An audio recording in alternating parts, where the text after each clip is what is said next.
You ever notice how the word community always sounds warm and fuzzy until the folks running it treat your house like it's their own personal extension cord? Yeah, that happened to me. And let me tell you, the only thing more shocking than the electric bill was the night the HOA president's Tesla went up in flames on my driveway, on my dime.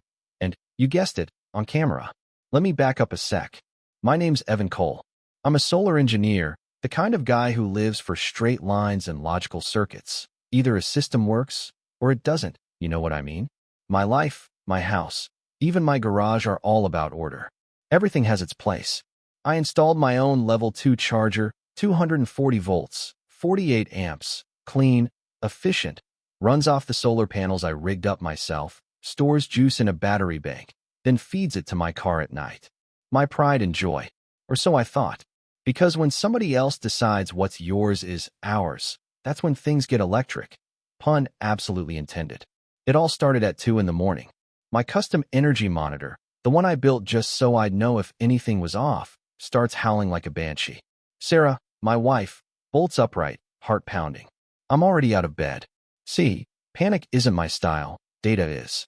I'm running through possibilities. Security system? No. Smoke alarm? Wrong sound. My screen is lit up, red as a fire truck. The graph shows a power spike, so steep it looks like a rocket launch. 48 amps, full load. My car's not plugged in, but someone is out there, siphoning juice through the outside port. I crack the curtain, and, yep, there she is. Karen Dunn, queen of the HOA. Her silver Tesla's parked in my driveway, my charging cable snaking from my wall into her car, and Karen herself? Silk robe, slippers, tapping away on her phone like this is just another Tuesday. You know that feeling when your stomach drops? That's what I had, mixed with a cold, focused anger that hits deeper than money. It was the principle. It was the nerve. I throw on jeans, no time for a shirt, and step outside barefoot. Sarah hisses, "Be careful. You know how she is." Trust me, I do. Karen runs this HOA like it's her private fiefdom. Too high grass. Fine. Trash cans out too long. Let her. Her rose bushes? Those are aesthetic enhancements. The rules don't apply to her, only to the rest of us peasants. I reach the car. She doesn't even flinch. Just topping up, Evan, she says, sweet as syrup. Forgot to plug in earlier. We're a community, right? That's what the C in HOA stands for. I tell her, no, this is not a community charger. This is my house, my power. She gives a little laugh, pats the charger like it's a puppy, and tells me my commitment to green energy is inspiring. She even put it in the HOA newsletter, which, by the way, arrived with a notice that my mailbox wasn't aesthetically compliant. She's got that fake sincerity down to an art, but underneath it, she's pure entitlement. I'm the president, she says. I think this counts as a community asset. I almost laughed, almost. My home, a community asset? That's HOA logic for you. Unplug your car, Karen, I say, voice steady but sharp. She crosses her arms. Or what, Evan? Make a scene.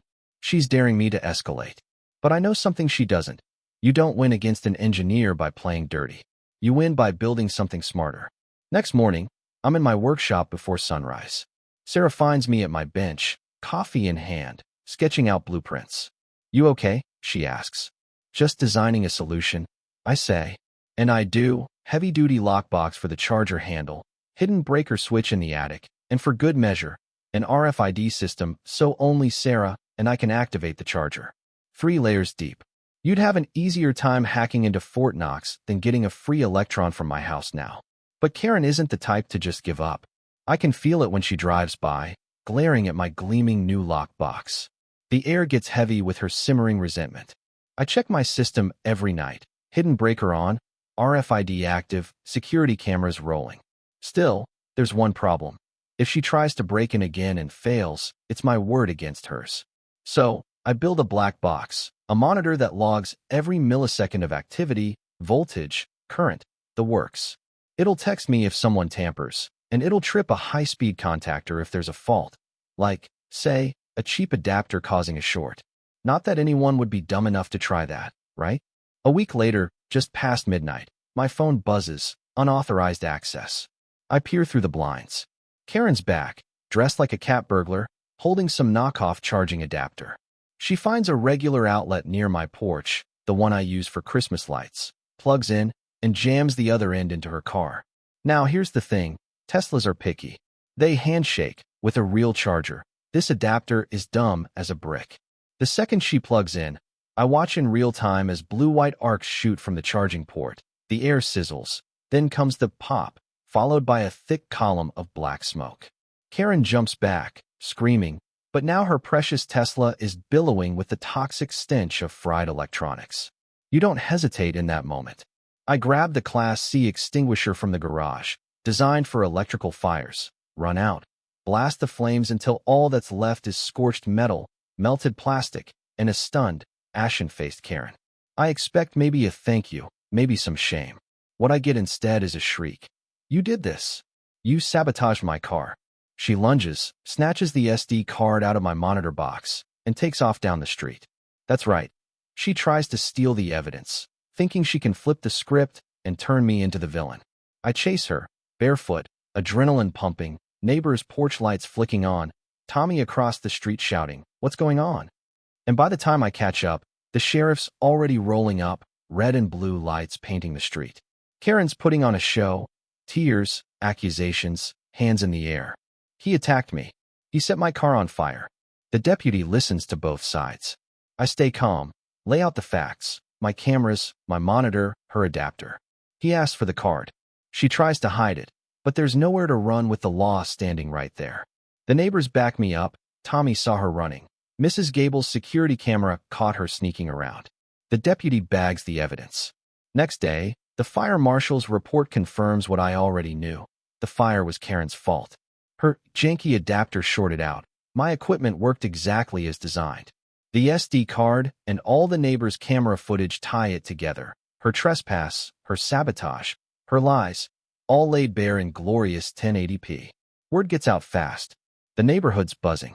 Even the local news shows up, Jessica Wu, on your side, asking if I want to go public. At first, I'm hesitant. But then I remember every nasty letter, every neighbor Karen's bullied. Sometimes you have to fight a public lie with the public truth. The news segment airs that night. My logbooks, my permit, the video showing the whole thing from 5 different angles. The calls start rolling in. We saw the news. Good for you, Evan. Finally, someone stood up to her.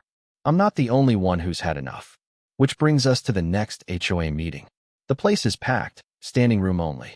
Karen tries to bulldoze through the agenda, but I stand up with my laptop and projector. I have some new business, I say. Tommy seconds. The board can't shut me down, not with half the neighborhood watching. I play the video. The room is dead silent except for Karen's own voice, her own actions. When it's done, I call for a vote of no confidence. Every single hand goes up. Karen Dunn is removed, right then and there. The HOA will pay for my repairs. She's hit with a restraining order. Can't come near my house or my family ever again. The queen is deposed. The neighborhood breathes easy, and for once, community actually means something again. But here's the kicker.